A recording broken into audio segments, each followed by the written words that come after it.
The British Isles can be a confusing place to understand, even by those who live there. There are many geographical and political entities that are mixed up, misused, or ignored altogether. The British Isles is a geographic term encompassing all of the islands in this area of northwestern Europe, up to and including the Shetland Islands. By naming it as such, we have already reached a point of contention, as other names for the islands are often preferred, particularly in Ireland. The terms Britain and Ireland, the Atlantic Archipelago, and simply these islands, like the Channel name, are sometimes used as alternatives. Historically, the Channel Islands have been included in the British Isles. However, they're not geographically part of the archipelago, being much closer to the coastline of France than Great Britain. So firstly, we shall assign the categories of conventional and geographic British Isles. Next, the two largest islands, Great Britain and Ireland. Note that this diagram is not to scale of size or population. Great Britain, in a geographic sense, is an island, containing most of Scotland, England and Wales. These countries have territories on many of the separate islands that surround Great Britain too, like the Inner and Outer Hebrides of Scotland, the Isle of Wight for England, and Anglesey for Wales. Great Britain is also used as a wider political entity, consisting of the three nations and their respective island possessions. This is what is mostly meant when people refer to Great Britain. A lot of the confusion sets in when we talk about Britain and the United Kingdom. Technically, Britain is not a country in a functional political sense, despite it constantly being referred to by politicians and commentators. The Prime Minister, for example, is not the Prime Minister of Britain, but of the United Kingdom, or to give it its full title, the United Kingdom of Great Britain and Northern Ireland. Northern Ireland comprises 6 counties on the island of Ireland and some small islands offshore.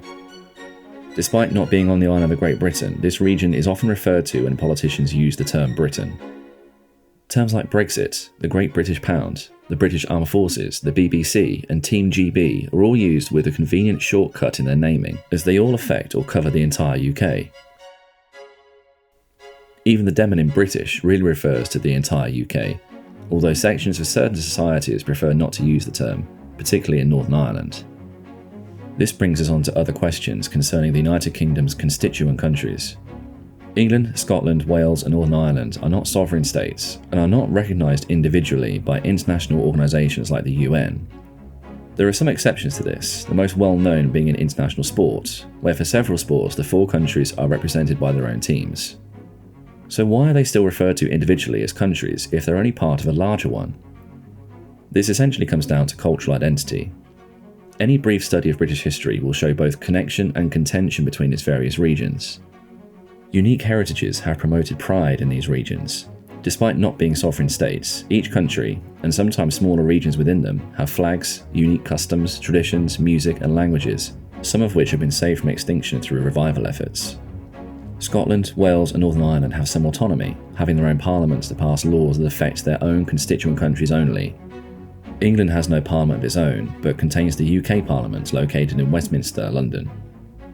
The formation of the United Kingdom has happened in several stages, and to learn more, follow the link in the description to a dedicated video.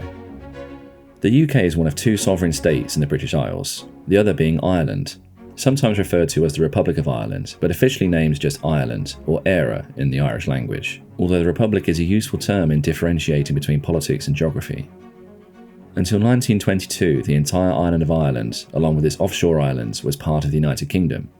That year, 26 of the 32 counties of Ireland formed the Irish Free State, still part of the British Empire but with substantial self-governing authority as a dominion. It became a de facto sovereign state in 1931 with the passing of the Statute of Westminster, and a de jure republic in 1949 after a formal declaration and recognition by the UK.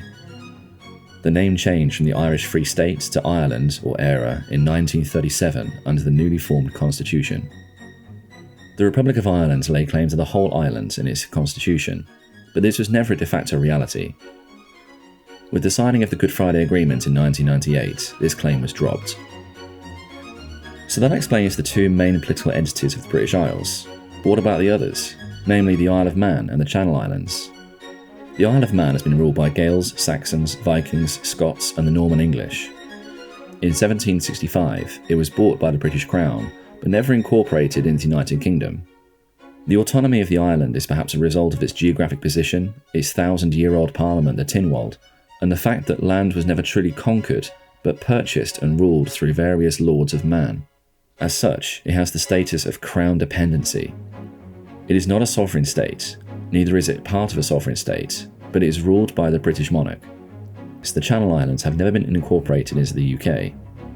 They are close to the French mainland, and since 1066 have belonged to the English and later British crowns through their Norman ownership. They are the last remnants of French land that was claimed by England and Britain.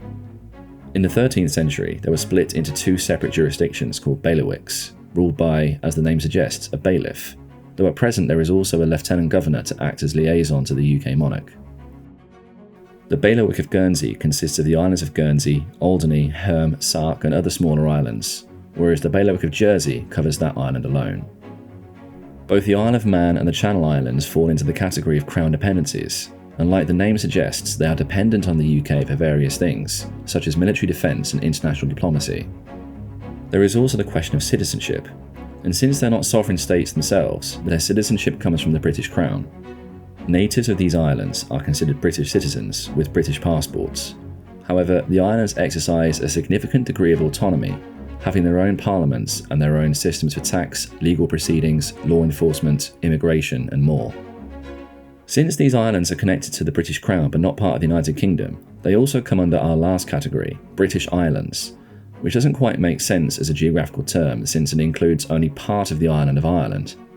In a political sense, it covers the United Kingdom and the Crown Dependencies.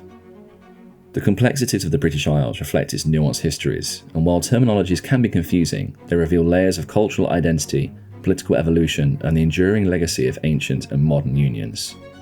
Subscribe to the channel for more content on the British Isles and its history, geography, and languages.